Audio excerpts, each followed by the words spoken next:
মাছ ধরবে দেখুন খারাত মাছ ধরবে যাচ্ছি আমি আছি প্লাস পুচ্ছি আছে আজকে না হাফ কেজি মাছ হলে কিন্তু চলে যাবো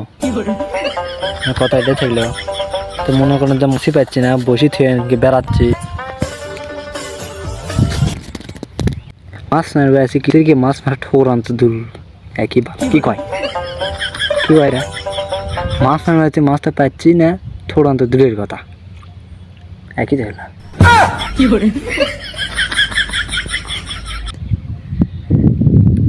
খাইয়ে দেখা আমি না অসুবিধার মধ্যে ওদের মধ্যে মাছ মারবে মানে আমাদের মতো হাজারো ছেলের পৃথিবীতে নেই যা কয় ঠোরাচ্ছে না মাছ তো ওটা দূরের কথা